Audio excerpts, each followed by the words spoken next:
Hi, everybody. My name is Megan Kuikman.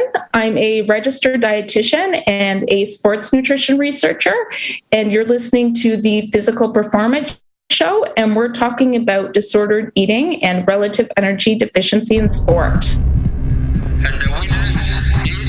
Failure is not an option. I've had my ups and my downs.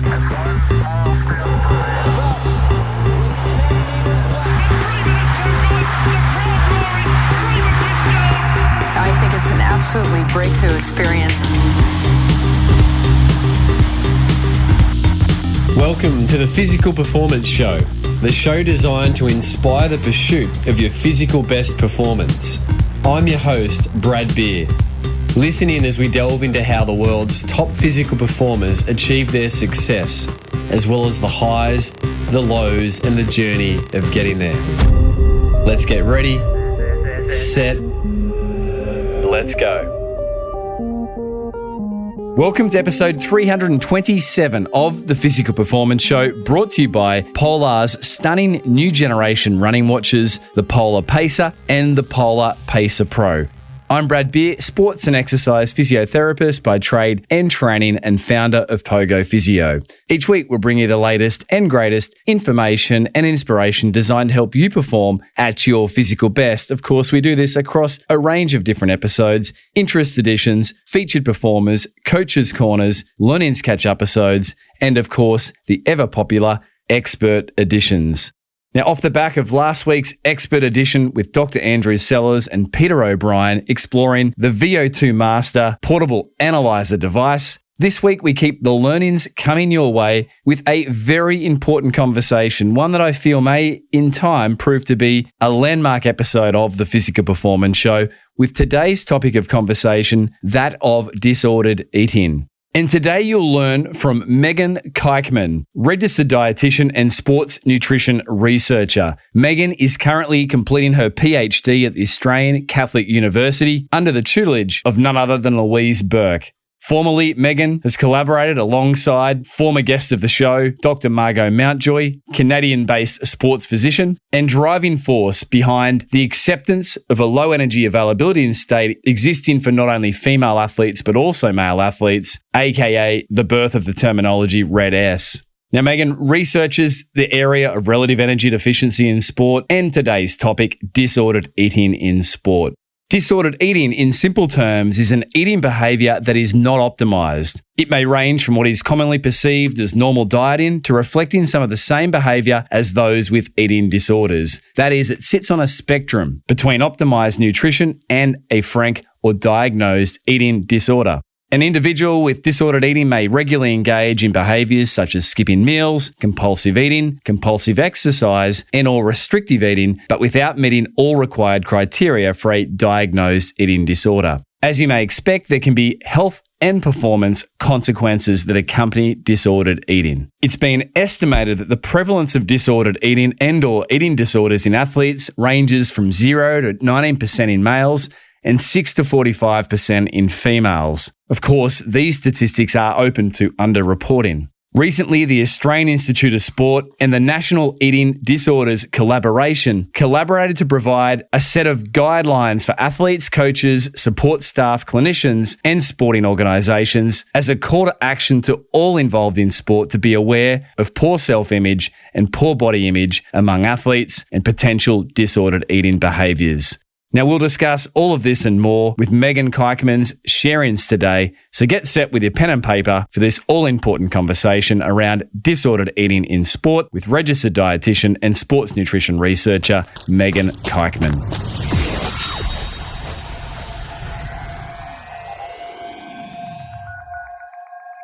Megan Kuikman, registered dietitian and sports nutrition researcher, welcome to the Physical Performance Show. Thank you for having me here. Megan, we've been online buddies, if you like, for several years since you were conducting research with prior expert edition alumni of the show, Dr. Margot Mountjoy, who shared around relative energy deficiency in sport. That was now 2 years ago at the time of this recording. Margot's episode was 232. and of the show, and you were involved in a study that required 1,000 participants to complete a survey, ideally, and that's how we first connected. And now you're in Australia with your PhD work at the Australian Catholic University. So it's been a busy few years for you amongst COVID aside. Yeah, it really has been. And I have to say, it's fun to be on this side of the mic. I've been a big fan of the podcast and often listen. So it's given me lots of time to figure out what my physical challenge is going to be for listeners. All right. Well, we wait for that with great anticipation now, Megan. Megan, but the topic for today's focus for conversation is this concept or term of disordered eating. And we're speaking specifically around disordered eating in sport and elite sports settings. This is obviously a big part of your registered dietitian background and also a part of your research interests in many ways. Can you put some perspective around disordered eating in terms of a definition? Like, people, what does that even mean? It's a complicated definition, just because eating behaviors really do lie on a spectrum, with normal eating behaviors on one end of the spectrum and a clinical eating disorder on the other end of the spectrum. But in between is disordered eating, which is very prevalent, especially among athletes. And this really is problematic eating behaviors that are interfering with an athlete's, it could be physical and or mental health.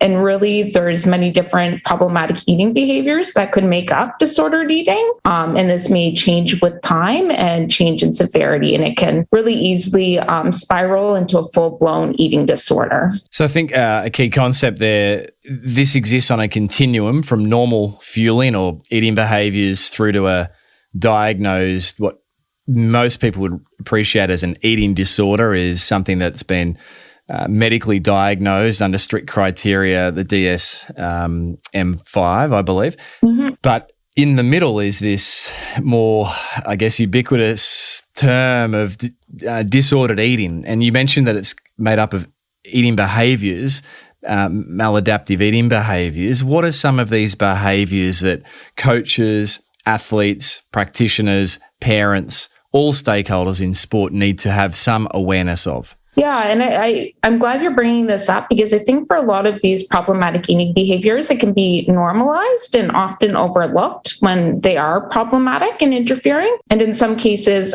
people that are participating in these behaviors don't even know that they're problematic.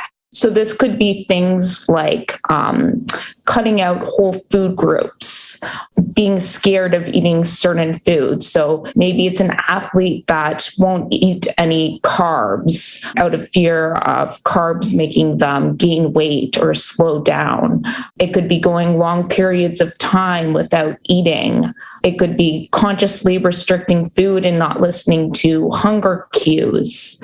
It could also be more related to exercise as well. So things like engaging in extra exercise as a way to burn more calories and manipulate food, or being fearful on rest days or days when an athlete isn't exercising of eating, or thinking that they can't eat because they haven't exercised that day. So there's many different types of behaviors that could make up disordered eating, and it can really differ from athlete to athlete. But really at the core of it is that it's impairing physical and mental health. It's impairing physical and mental health, and the impairment comes from the consequence of these eating behaviours resulting in, I guess, a state of not enough energy being available, or low energy availability. Is that fair? Yes, it's fair. Sometimes the problematic eating behaviors can lead into not enough calories being consumed, but that's not always the case. Sometimes these athletes can have problematic eating behaviors and still be eating not enough energy, but it could still be interfering with their health, as is the case with somebody with binge eating disorder or overeating disorder, which would be disordered eating, but in that situation, it might not be leading to inadequate energy intake and all the problems that occur with that. And I think as we're really focusing on, a lot of it has to do with mental health as well, and the psychological impairments that come with these disordered eating behaviors, because it could be interfering with things like the ability to eat with others and socially connect over food, and those other things. So certainly some of the health outcomes of disordered eating can be related to inadequate calorie intake or poor nutrition, but there's other components as well that aren't necessarily related to energy intake. So disordered eating and not enough energy being available or low energy availability, they can occur together, but they can also occur in isolation, as you've just shared. It's not just about low energy states. It can be about also poor nutrition, for example, as well. Yeah, and just as disordered eating doesn't always relate in low energy availability can occur without disordered eating in the case of an athlete that just isn't aware of how much energy they need. But they're also closely related at the same time, because the inadvertent development of low energy availability can actually precipitate and cause disordered eating. So even though they can occur in isolation, one can also lead to the other. Yeah, it's an important point and something for us to be aware of and mindful of. Megan, just to recap on some of those behaviours, you mentioned these behaviours can be associated with disordered eating, can include cutting out whole food groups, being scared of certain food groups. You gave the example of carbohydrate intake, ignoring hunger cues, exercise behaviours, exercising more to burn more calories, being fearful of eating on rest days because there's not the normal energy expenditure. This podcast has a large endurance sports following, coaches, athletes, practitioners. I think most endurance athletes, if they're honest with themselves, would have a hard time not saying, oh gosh, I relate with many of those. Is there anything you would say to encourage listeners to not put walls up around this conversation, but to actually lean into it with open ears, recognizing that the irony of being aware of this can be better health, of course, which has to come first, but the performance-driven individual, ultimately better performance. So anything you just say to, I guess, soften any walls that might naturally go up around this? Yeah. And that's a very valid point there. And I think all of us have some disordered eating behaviors if we're willing to look at our own habits and our food intake. And this just comes from an early age, what we're taught growing up about food. But in particular for athletes, they can be at a higher risk for this, especially because of personality traits and stuff like that. So I would just encourage all listeners to come into this conversation open and being willing to look at their own exercise and food habits, and being willing to take a look and see if maybe they have some potential things that need to be looked at. And even if they find that maybe they don't have any areas that need to be addressed, maybe it'll open their eyes to friends or family members that are struggling and they're just not even aware of it. So even if people are thinking, oh, this isn't something that I'm struggling with, it's a thing that a lot of people do struggle with. So regardless, it can help maybe them identify somebody in their life that might be struggling. Yeah, thank you, Megan. What is the prevalence? Obviously, it's difficult because it's, I guess, hard to be consistent with the definition and the application of this, but from best efforts in the science, the literature, and clinical practice, I guess, what's the prevalence of disordered eating? I believe it differs amongst athletes compared to the general population, which would make sense. Yeah, it's hard to give an actual percentage because most studies aren't using the gold standard for identifying athletes with eating disorders. But what we do have a better grasp on is particular groups that are at higher risk for eating disorders or disordered eating. So what we do know is that athletes are at higher risk than the general population. So we tend to see a higher percentage of athletes than non-athletes to be at risk of disordered eating. And we tend to see a higher risk in athletes that are participating in particular sports. So these would be our sports where there's weight class categories. So this would be a sport like rowing or wrestling where your body weight determines who you're competing against. These athletes tend to be at a higher risk. Also, athletes that are participating in sports that have an aesthetic component. So a sport like gymnastics would be an example. And then finally, sports where having a low body weight can have a competitive advantage. So things like cycling or running, where a lower weight is perceived as being performance enhancing. So athletes in these sports tend to be at a higher risk. The prevalence rate also tends to be higher in females than males, but that certainly doesn't mean that males can't suffer with disordered eating. They certainly can. It just tends to be that females are at higher risk. Which I think is a very important point, right? That this is not a female-only conversation. This is an athlete conversation, and circa 50% of the planet's athletes are males. So let's ensure that males are part of this conversation as well. You mentioned the higher risk populations with weight-sensitive sports, the aesthetic sports, gravitational leanness type sports, running, endurance, triathlon, and the weight class sports. I certainly have heard of disordered eating behaviours in athletes in sports that kind of sit outside of that as well, like everything from volleyball to swimming through to track and field, sprinting. So this can be pervasive across all sports, but they are the higher risk sports, correct? Yeah. And you make a good point there too with like males, even if we tend to see higher prevalence rates in some of these other sports or females, it doesn't mean that it doesn't occur there.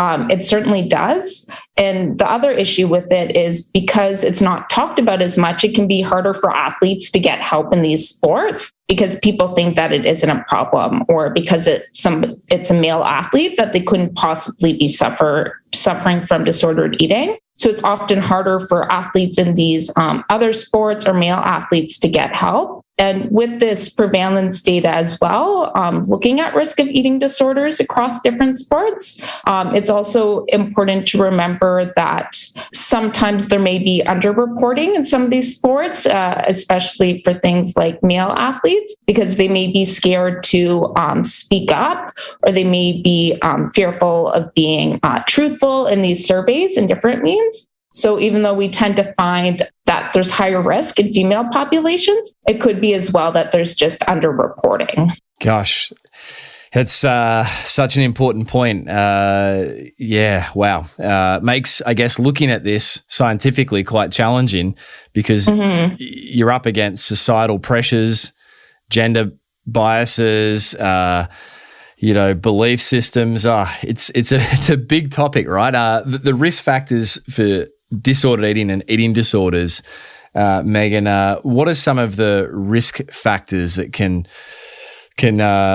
lead to disordered eating, or at the other end of the spectrum, a full frank eating disorder? Yeah, there's many different risk factors. One of the ones that's talked about the most, or being the highest risk factor for eating disorder development, is actually dieting. So somebody deciding to go on a diet for well-intentioned means, maybe it's to improve health or improve performance, and this can easily just spiral into an eating disorder. So somebody starting on a diet can be a really big risk factor for disordered eating development. But then there can be some other things like personality traits. And this could be why athletes in general are at higher risk. So things like perfectionism can put somebody at a higher risk. There's genetic factors. So eating disorders has a large genetic component to it. It could be things like change in somebody's life. So often eating disorders can be precipitated when somebody goes through a big life change, like maybe they move to a new city, or they're starting off at university and moving away from the first time, or even just big changes in life, like the COVID-19 pandemic, what research is showing is that eating disorder rates just skyrocketed during the COVID-19 pandemic. And it was a way to deal with some of the mental health concerns that came with the COVID-19 pandemic. Yeah, there's a lot of different risk factors that can put somebody at risk. And another one I should mention as well is an athlete getting injured. So an athlete all of a sudden not being able to participate in sport anymore, and then really trying to manage their injury through the food that they're eating. Gosh, I'm pleased you mentioned that. Certainly as a sports physiotherapist, that's something I come across routinely, and that is changes in fueling or eating behaviours around people's injuries, whether it's a bone stress injury and that big reduction in energy output that the athlete fears will result in weight gain, yet the body needs fuel to heal. And so there's often that shortfall, which brings about a set of challenges in and of itself. Mm-hmm. Talking about risk factors, anything else that sort of pops up? I know there's this idea of body dissatisfaction and body image, which I've read in the AIS guidelines for disordered eating can be split into an athletic body image and also a social body image, which I find really fascinating. That, of course, it makes sense that there can be two body images that an athlete has of themselves. Can you speak to that in terms of your clinical and research experience? Yeah, it's a really interesting component because oftentimes the body image that is associated with performance enhancement in sport isn't always the ideal body image in society. So for instance, maybe for a female athlete, being larger and more muscular and taller is performance enhancing. But then within cultural, it tends to be the more skinny or thin female. And we tend to see the opposite with guys and sports, where maybe being slimmer is performance enhancing. But outside in society, there can be a different ideal body image, and they can tend to go against each other. And this in itself can cause body dissatisfaction. And like you said, poor body image and body dissatisfaction can also be a risk factor for eating disorder development. Yeah, gosh, I'm the father of three young, beautiful girls, and they're all one's a toddler, or not even a toddler, sorry, an infant, but they're very different girls. That's genetics. And in speaking with athletes and hearing their beliefs about their body image and the self-awareness, it can be really confronting. We've featured athletes on this program, on the featured performer episodes, where they have had all sorts of encounters with the public, coaches, sponsors, through their athletic journey around the apparent or seeming mismatch between their body shape and the typical performance attributes of performers in their sport. And it's really challenging and confronting. Yeah, and that's a good point that I didn't raise either. For these elite athletes, people are always commenting on their body, and often they're having to perform in clothing that is really revealing of their body. If we think of what some of the female runners go on and perform on, and commentators and the public feel free to make comments on their body, which is wrong and can be really harmful for them when they go and they hear these comments. We all need to be mindful of what we say and how we say it. I had a realization as a practitioner where, just as a general, what I thought was an encouraging comment that I would often share with athletes years ago, you're looking fit. And then I thought, well, what does that mean, and what message is that sending, and what perhaps maladaptive behaviours is that reinforcing?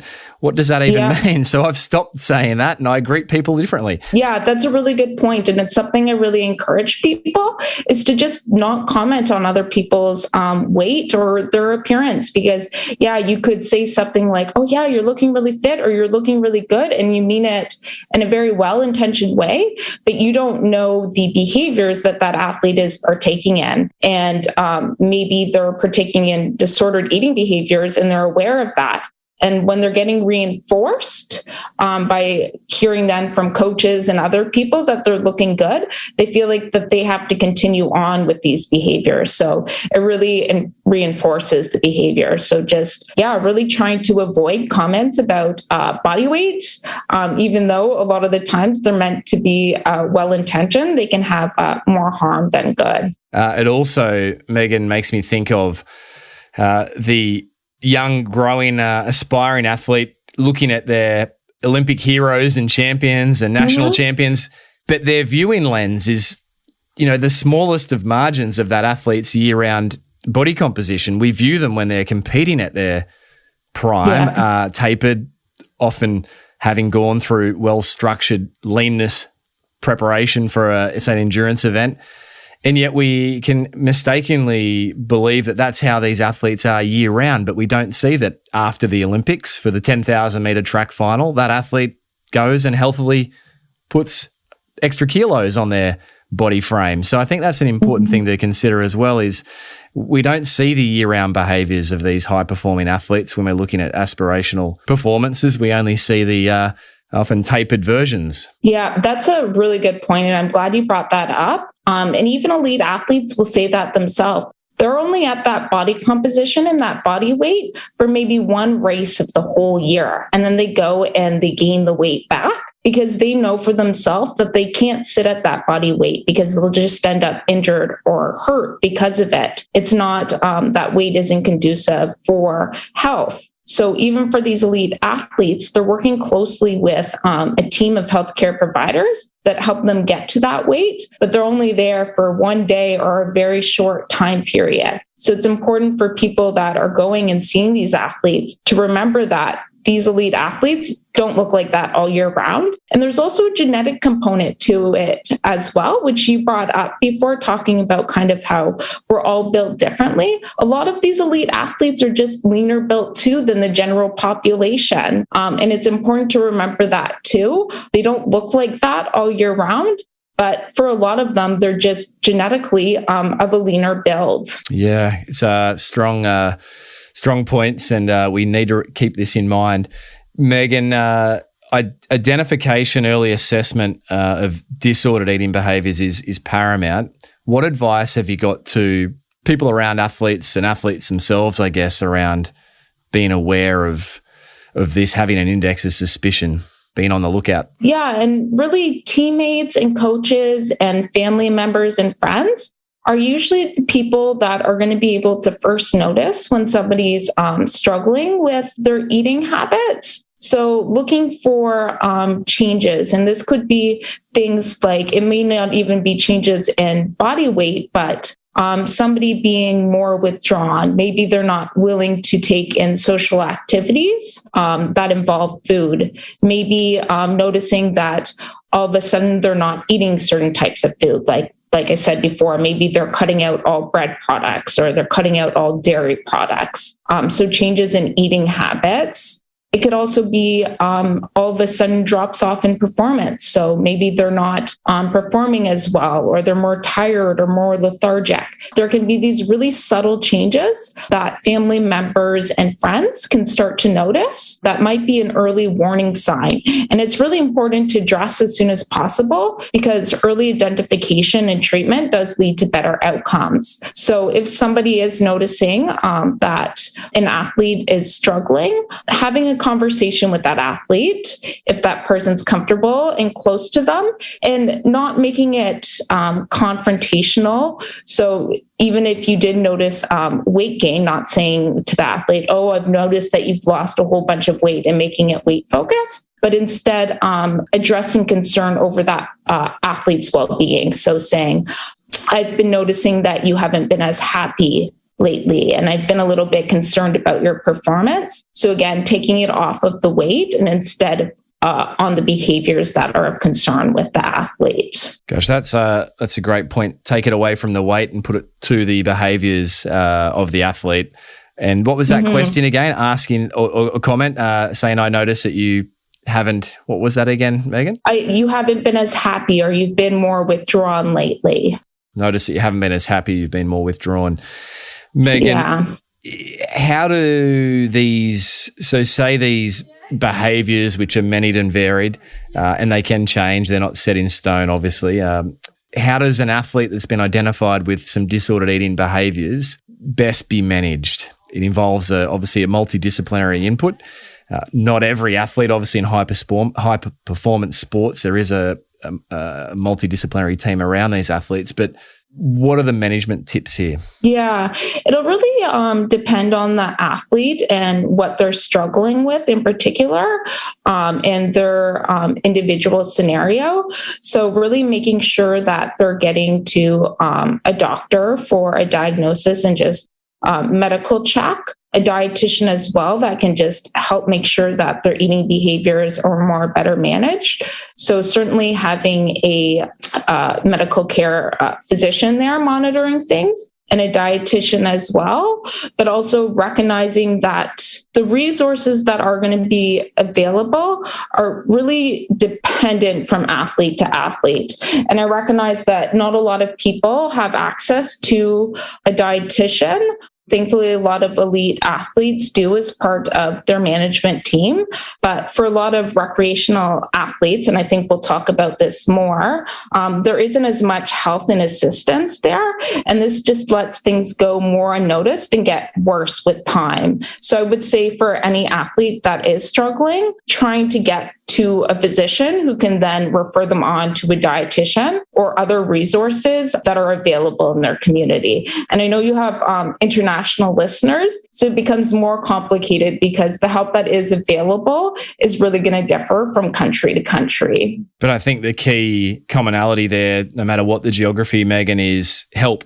Yeah. If you notice something or you self-reflect as the athlete, or if you're part of the care team, lean in with your best efforts with wisdom and sensitivity, and have a discussion. It's paramount to not only their health, but obviously performance, and people are there that can help. Yeah. And I think with that too, even if an athlete or somebody listening to this, even if somebody hasn't raised concern to you about your eating habits, if you think you're sick with disordered eating tendency, if you're preoccupied with food and diet and exercise, you deserve help. So even if somebody hasn't identified it in you and brought it up with you, if you think you're struggling with this, you probably are struggling with this. And I would just encourage the listener to try to seek out help, whether it be going to their physician or reaching out to somebody that can just help them find the support they need. That was powerful. If you think you are struggling, you probably are struggling with this. Yeah. Certainly, there's all manners of physicians. Not everyone will have a sports physician accessible, but sports-based practitioners, in terms of athletes, can certainly bring that dynamic to the care that general practitioners may not have as much. Anything you'd sort of add to that? And even if it's not a sports physician that somebody's able to get help from, trying to find a physician that has knowledge and expertise in disordered eating or eating disorders. Because I think another thing is, thankfully, I do think it's changing, but oftentimes some physician and healthcare providers think that an eating disorder is only a concern when somebody's severely underweight, and that typical anorexia that we think about, even though we know that eating disorders can occur in any body size. And for athletes, they may appear healthy to a healthcare practitioner, but they could really be struggling. So finding in particular a healthcare provider that has knowledge about that, whether it be a sports physician or a healthcare provider that just has knowledge of disordered eating or eating disorders, is really, really important. And recognizing as well, if you do go to a physician and they don't validate your concerns, or they don't seem to think that you're sick enough, going and trying to get input from somebody else instead. Because I've also heard stories of people going to healthcare providers for help, and they're essentially told that they're not sick enough to get help. But I would just say with that, like, everybody deserves help if they're struggling, even if they're told that they're not sick enough. So going and seeking help elsewhere. Everybody deserves help. And without being alarmist, the Australian Institute of Sport Disordered Eating in High Performance Sport Position statement references that of all mental illnesses, eating disorders are associated with some of the highest death rates, and disordered eating is on this continuum towards diagnosed eating disorders. So I think it's perhaps worth stating that these aren't insignificant conversations, depending on the individual, depending on the context. Yes, absolutely. Yeah. Megan, on the role of a dietitian, yourself, you're a registered dietitian. As a sports physiotherapist, I find it hard to see that any athlete, recreational, beginner, obviously through to the elite high performance athlete, doesn't require, or wouldn't benefit, I should say, rephrase, the services or the oversight or the expertise that a dietitian can deploy. It's every bit as important as their physical health that the physiotherapist, for example, may manage, broadly speaking.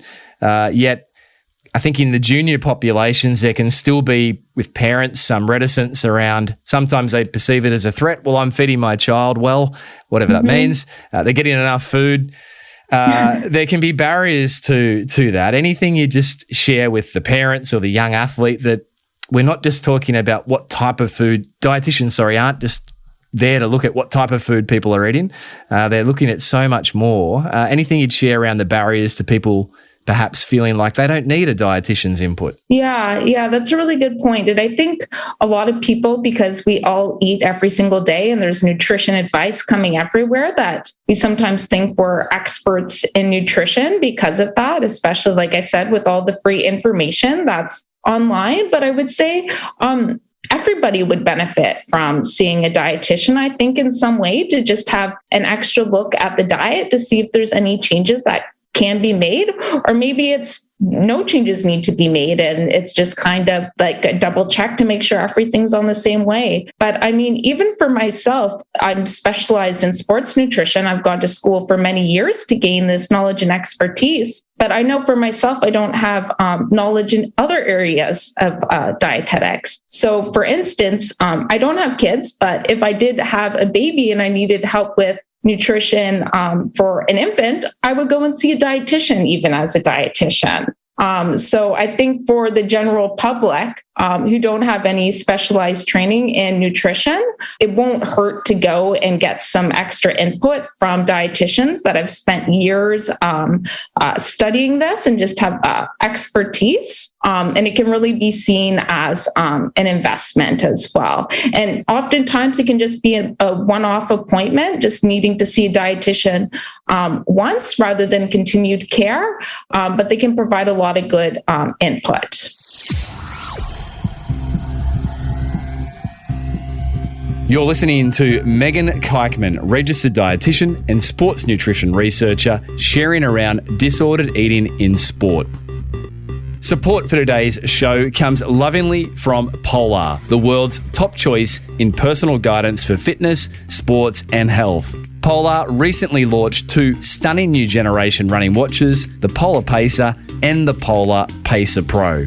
These new running watches will give both first-time runners and serious runners the tools and the insights to track performance and inform training. Engineered specifically for running, the Polar Pacer and the Polar Pacer Pro are equipped with a variety of functions unique to Polar, providing personal guidance and support across the entire runner's journey, from the first steps to the marathon and beyond. The Polar Pacer Pro is for those who want to run better. It's one of the most powerful and sophisticated running watches ever built. It's ultralight with a high-performance core processor, including an extensive suite of advanced training tools that will help serious runners improve their running economy and performance. With built-in navigation and running power, it debuts at an incredible $499. Meanwhile, the Polar Pacer, well, that's the watch for those who want to fall in love with running.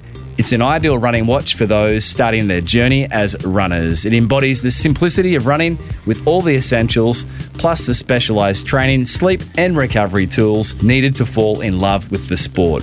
The Polar Pacer will help all runners get started at just $299. So if you feel like it's time to beat your best, jump across to Shop Polar at polar.com. Support for today's show also comes from our friends Endure IQ, the world-class triathlon training program, founded by our repeat and much loved expert edition guest, Dr. Dan Plews, acclaimed sports scientist, coach, and age group world championship record holder. Seize the unique opportunity and benefit from proven training plans for every level. Learn the key aspects of endurance performance from a scientific perspective and train with a community of experts and coaches. The highlight is that you'll get to know Dr. Dan personally during your weekly coaching and Q&A sessions via Zoom. Click the link in the show notes over at physicalperformanceshow.com and sign up to enjoy 2 weeks for free. Cancel anytime. Join the Endure IQ training squad now and make every session count. For now, let's jump back with this week's expert edition guest, Megan Kuikman, registered dietitian and sports nutrition researcher, exploring disordered eating in sport.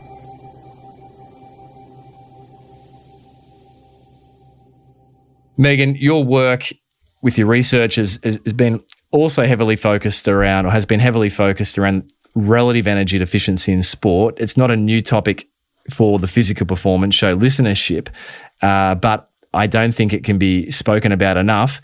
It is permeating out there amongst the sporting population and in awareness.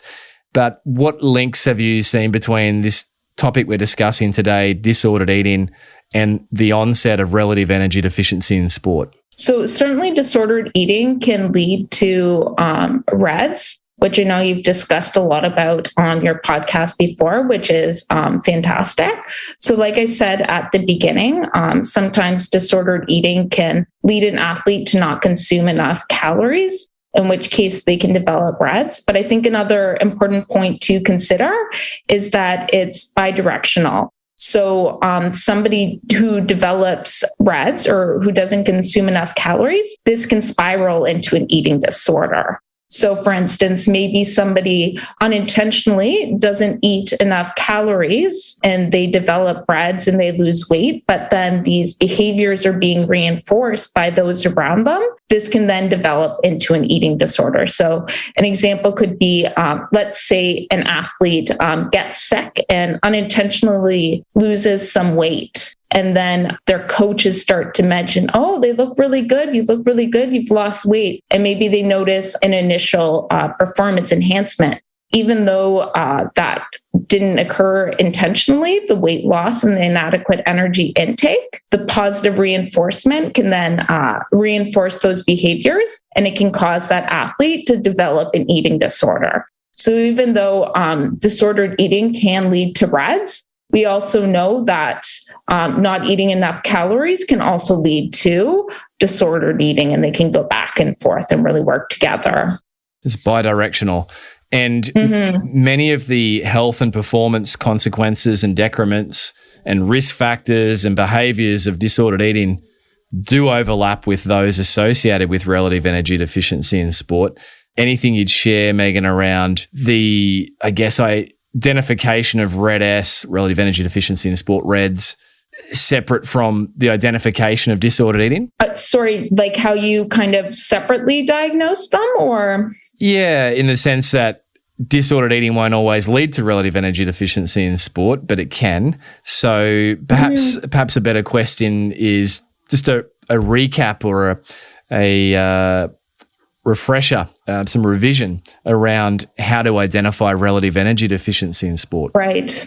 Yeah. And this is a tough one because there is no universal way to diagnose or identify athletes with REDS. So it's really looking for those symptoms of low energy availability.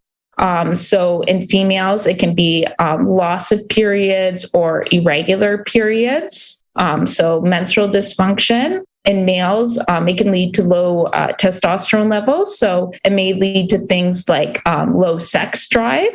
You also see things like an increased risk of injury and illness. So an athlete that continues to get injured, maybe they get bone stress injuries. This could be a risk factor as well for it. And it could even be more subtle things like all of a sudden they're more irritable. They find that they're not responding as well to training anymore. They're not recovering as well. This too could point to not enough calorie intake.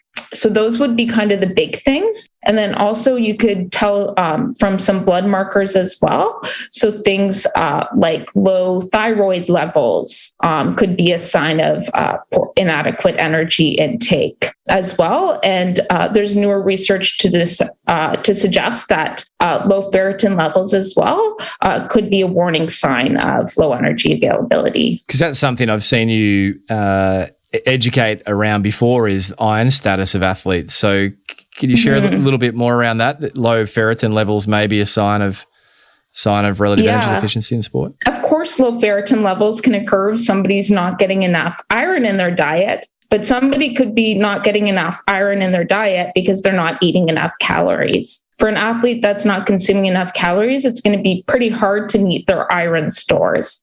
So poor energy intake can lead to low iron stores or low ferritin levels because of that. But there's also newer research to suggest that low energy availability or inadequate energy intake raises the level of a hormone called hepcidin. And hepcidin interferes with iron absorption. So this newer research suggests that the elevated levels of hepcidin can increase the risk of an athlete developing iron deficiency. So even if an athlete is getting enough iron in their diet, if they have really high levels of hepcidin, they're not going to be storing or they're not going to be absorbing iron as well.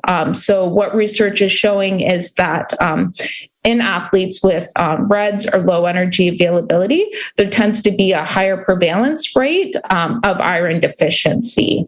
Fascinating. Makes sense intuitively, but I'm pleased you have outlined that. Megan, you mentioned that we use surrogate markers or measures, if you like, these indirect measures for detecting or diagnosing relative energy deficiency in sport. And you mentioned amenorrhea.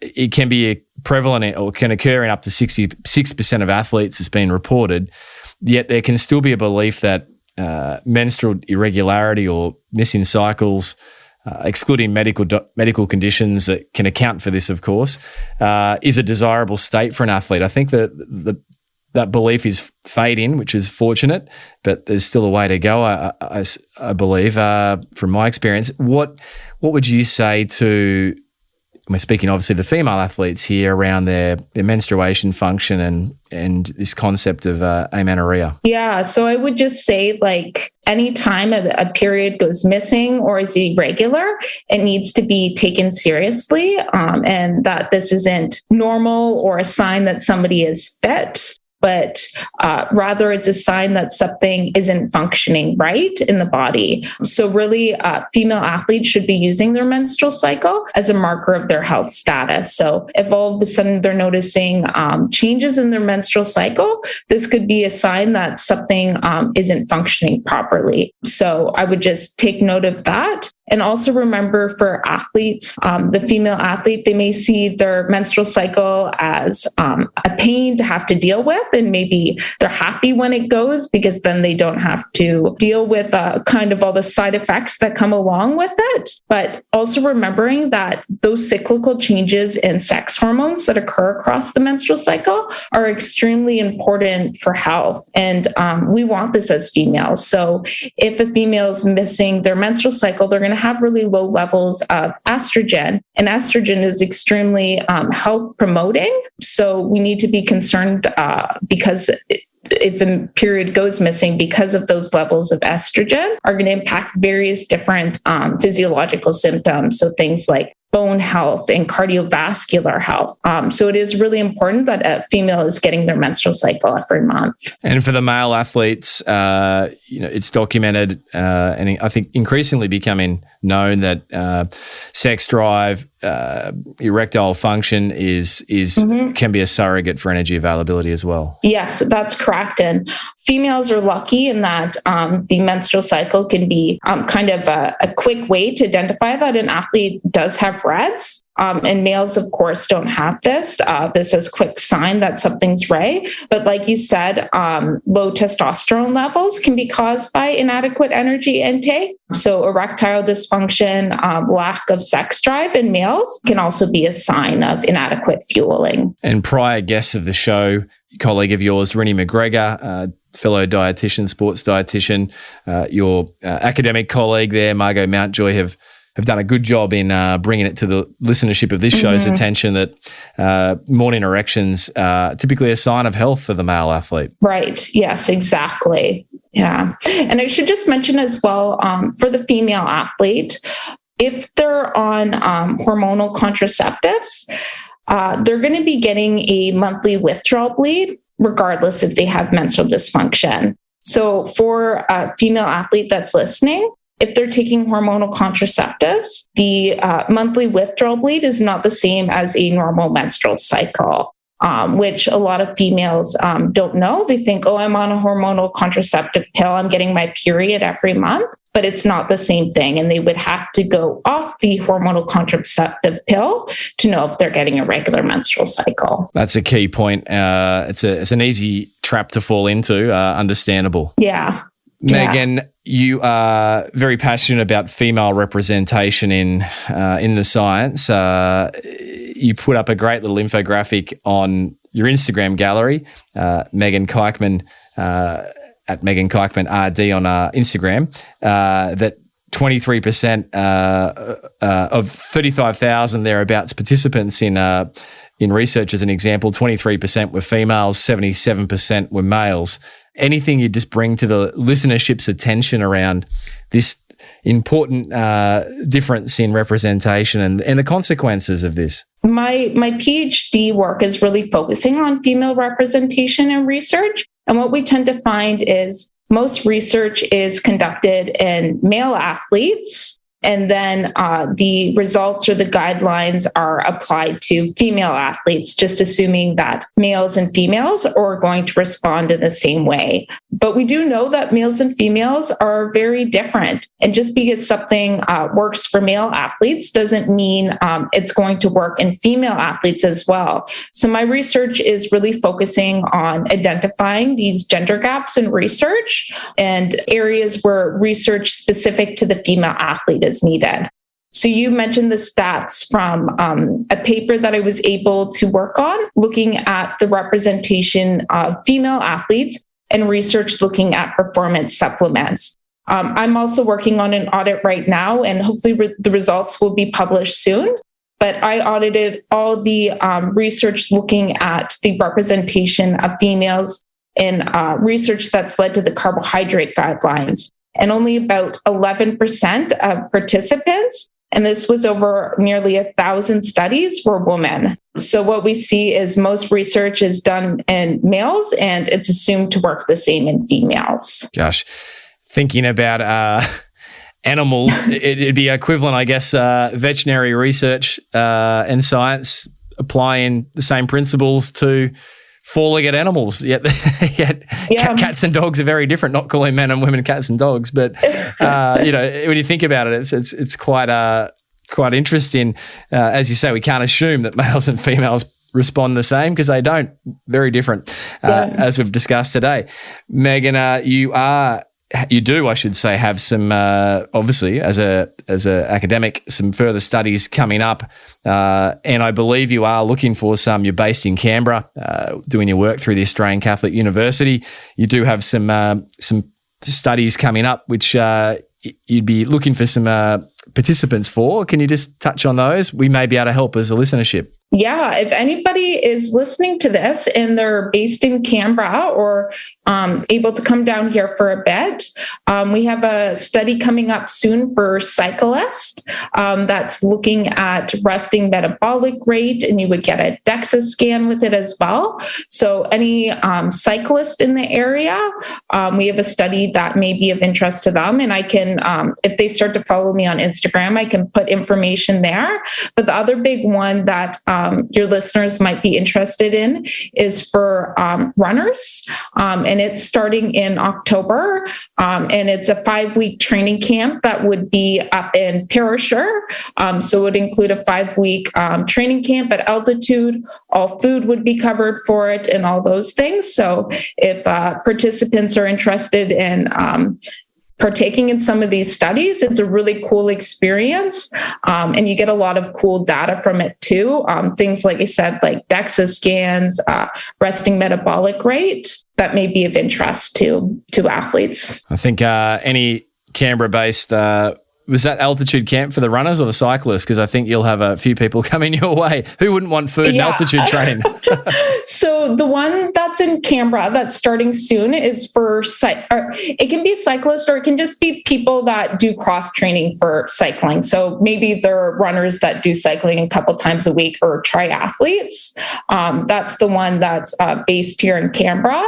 And then the one that's at altitude in Perisher, that one's for the runners. Okay. So it would include a little bit of time in Canberra, and then we would send you up to Perisher for 3 or 4 weeks. We have a great chef that cooks all the meals for them too, and the chef is like amazing. So it's a really good time if people are able to make it work with their schedules. And that one's set to begin end of October, I believe. Okay, brilliant. Call to arms for the listenership.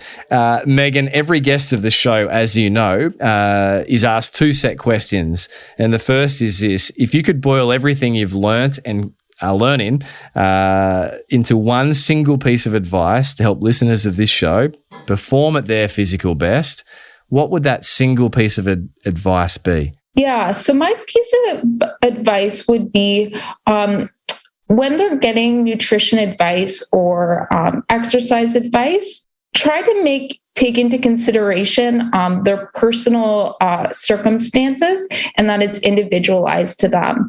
So often I hear nutrition advice being given, and it may be appropriate for one individual, but it doesn't mean that it's appropriate for another individual. So an example would be things like nutrition information surrounding carbohydrate guidelines.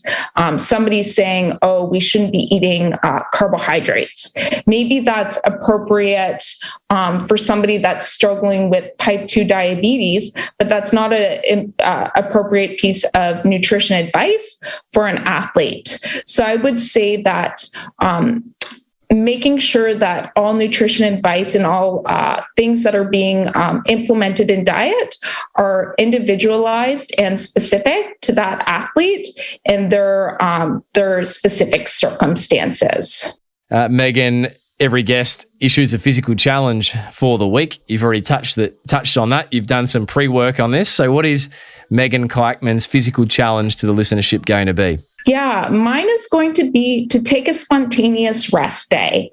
Athletes are extremely motivated individuals, and it usually takes more discipline for them to take a rest day than to go on with their training schedule. So my physical challenge would be if there's a day that you just wake up and you're feeling off, maybe you're feeling a little bit more sore, you're just feeling a little bit under the weather, to listen to your body and to take a rest day rather than going out and doing that exercise bout.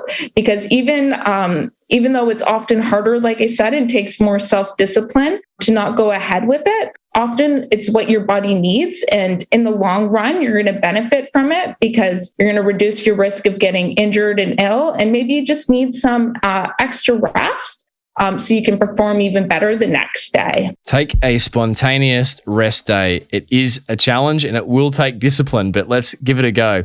Megan, You're easily found over on Instagram. Your Twitter handle's the same, Megan Kuikman, Kuikmanrd.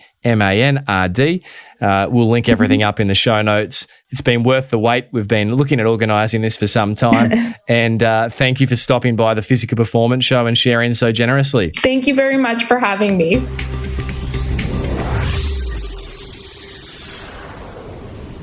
So there you have it, another episode of the Physical Performance Show. And I trust and I know that you enjoyed Megan's share-ins. Megan is a great follow over at Megan Kuikman RD. That's MEGAN KUKMANRD. You'll find Megan at the same handle on Instagram and also Megan's blog, megankuikmanrd.ca/blog. Or simply jump over to physicalperformanceshow.com, our new website, And there you'll find the show notes for this episode 327, including those links. Now, I really implore you to jump over to the show notes and click the link that will take you through to the Australian Institute of Sport Disordered Eating in High Performance Sport Position Statement, as we've discussed today. It's a key document for all stakeholders in sport, coaches, athletes, and practitioners, and of course, parents. Now, massive thanks to those who have been leaving ratings and reviews for the Physical Performance Show. They are always a lot of fun to receive. And if you've been enjoying episodes of the show, we'd love to hear from you. Jump over to iTunes and leave a rating and review. Big thanks also to our dear and much loved patrons of the show. If you'd like to practically support production of the show, you can do so from just $5 per month by jumping over to Physical Performance Show and just clicking the Patreon tab. In return, you'll receive complimentary access to our entire back catalogue of live stream events, including the likes of Dr. Stephen Seiler, recovery scientist and expert Dr. Shona Halson, and world-acclaimed dietitian Rinny McGregor. We're also set for some upcoming live stream events soon to be announced, so if you're thinking about becoming a patron, jump over and do it now. As always, a massive thanks to the great folk who make this show possible each and every week. Darryl Misson, audio engineering, Susan Wilkin, show administration, and Matthew Olding, show graphic design. And more recently, a new member to the team, Milan Borrow, putting together some wonderful video assets. If you're yet to see video episodes of the show, you can jump over to our YouTube channel, just search The Physical Performance Show, and enjoy video recordings of the episodes. If you'd like to reach me, I'm easily available over on social media at Brad_Beer, always open to feedback, or perhaps future guest recommendations. If you're a runner or a triathlete needing assistance with bone, tendon, or joint-related concerns, you can jump over to pogophysio.com/telehealth and schedule your online 45-minute consult. So until next time, keep pursuing your physical best performance. I'm Brad Beer, and this has been The Physical Performance Show.